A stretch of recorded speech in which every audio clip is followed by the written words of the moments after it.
अस्सलामुअलैकुम जी, कैसे हैं आप सब। उम्मीद करती हूँ कि सब खैरियत से होंगे। आज मैं आप लोगों के लिए ईद स्पेशल बहुत ही आसान चिकन स्टीम रोस्ट बनाने की रेसिपी लेकर आई हूँ, जो कि बेहद मज़ेदार बनकर तैयार होती है, बहुत आसानी के साथ बनकर तैयार होती है। और इसे हम बिना किसी स्टीमर के बनाकर तैयार करेंगे। जैसे शादियों में स्टीम रोस्ट मिलता है ना, बिल्कुल वैसा बनकर तैयार होता है। बिल्कुल सॉफ्ट बनकर तैयार होगा, बिल्कुल मक्खन मलाई जैसा सॉफ्ट बनकर तैयार होगा। अगर आप मेरी रेसिपी को फॉलो करेंगे ना, तो यकीन करें आपका भी स्टीम रोस्ट बिल्कुल परफेक्ट बनकर तैयार होगा। तो अगर आप भी आसान और ऑथेंटिक सी रेसिपी सीखना चाहते हैं तो इस वीडियो को बिना स्किप किए लास्ट तक जरूर देखिएगा।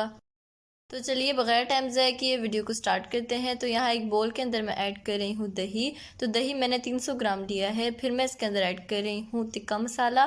तो तिक्का मसाला मैं रेडीमेड यूज़ कर रही हूँ, आप किसी भी ब्रांड का यूज़ कर सकते हैं। ये मैंने 1.5 टेबल स्पून ऐड किया है। और तिक्का मसाला ऐड करने के बाद मैं इसके अंदर ऐड कर रही हूँ हल्दी ½ टी स्पून। साथ ही इसके अंदर ऐड कर रही हूँ पिसी हुई लाल मिर्च, ये मैं ½ टी स्पून ऐड कर रही हूँ। इसके बाद मैं इसके अंदर ऐड कर रही हूँ नमक। नमक मैं 1 टीस्पून यूज कर रही हूँ, आप अपने टेस्ट के अकॉर्डिंग कम में ज्यादा ऐड कर सकते हैं। नमक ऐड करने के बाद मैं इसके अंदर ऐड कर रही हूँ लहसुन अदरक का पेस्ट, ये मैं तकरीबन 2 टीस्पून ऐड कर रही हूँ।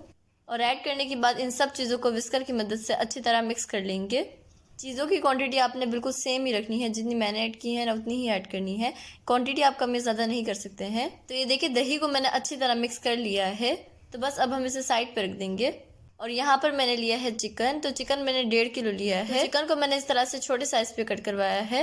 आप अपनी मर्जी से छोटे या बड़ा साइज कट करवा सकते हैं, लेकिन कमर्शियली इसका साइज बड़ा होता है। अब हम इसे अच्छी तरह धो लेंगे। और यहाँ पर मैंने लिया है एक बड़ा खुला बर्तन, इसके अंदर हम चिकन को धोने के बाद ऐड कर देंगे। और ऐड करने के बाद फॉक की मदद से इसमें छोटे छोटे होल कर लेंगे। पूरे चिकन के ऊपर इस तरह से होल कर लेंगे, ताकि जो मसाला है ना वो चिकन के अंदर अंदर तक चला जाए। तो ये देखिए मैंने पूरे चिकन के ऊपर अच्छी तरह होल कर लिया है। अब हम इसके अंदर ऐड कर देंगे दही, जिसके अंदर हमने मसाले को ऐड किया था। और अगर आपको मेरी वीडियो थोड़ी सी भी अच्छी लग रही है ना, तो मेरी वीडियो को लाइक कर दें, और चैनल पे नए हैं तो ज़रूर सब्सक्राइब कर लें। तो ये देखिए चिकन के अंदर मैंने दही को ऐड कर दिया है। अब हम इसे अच्छी तरह मिक्स कर लेंगे, बहुत अच्छी तरह मिक्स करेंगे ताकि चिकन के ऊपर अच्छी तरह मसाला लग जाए। तो ये देखिए मैंने इसे अच्छी तरह मिक्स कर लिया है। इस टाइम पे हम इसके अंदर ऐड करेंगे सिरका। तो सिरका मैं यहाँ 1 टेबल स्पून के बराबर ऐड कर रही हूँ। और सिरका ऐड करने के बाद मैं इसके अंदर आधा नींबू का रस ऐड कर रही हूँ। और नींबू ऐड करने के बाद मैं इसके अंदर ऐड कर रही हूँ तकरीबन 2 चुटकी अजवाइन। और ऐड करने के बाद इसे हम दोबारा से अच्छी तरह मिक्स कर लेंगे। तो ये देखिए मैंने चिकन को अच्छी तरह मिक्स कर लिया है। अब हम इसे एक बोल के अंदर ऐड कर देंगे, बिस्मिल्लाहिर्रहमानिर्रहीम। और बोल के अंदर ऐड करने के बाद हम इसे मैरिनेट होने के लिए रख देंगे। तो इसे हम फ्रिज के अंदर रखेंगे मैरिनेट होने के लिए। अगर आपके पास टाइम ज़्यादा है तो आप इसे पूरे 1 दिन रख सकते हैं, या आप ओवरनाइट रख सकते हैं। लेकिन अगर आपके पास टाइम कम है तो आप इसे तकरीबन 2 से 3 घंटे रखिएगा। और यहाँ चूल्हे के ऊपर मैंने एक पतीला रख लिया है, इसके अंदर हम मैरिनेट किया हुआ चिकन ऐड कर देंगे। तो चिकन को मैंने ओवरनाइट मैरिनेट होने के लिए रखा था। जब ये अच्छी तरह मैरिनेट हो चुका था तब मैंने इसे पतीले के अंदर पकाने के लिए ऐड किया है। बस ऐड करने के बाद हम इसे एक दफ़ा अच्छी तरह मिक्स कर लेंगे। और अच्छी तरह मिक्स करने के बाद हम इसे मीडियम टू लो फ्लेम पे कवर करके पकाएंगे, तकरीबन 10 से 15 मिनट तक कवर करके पकाएंगे।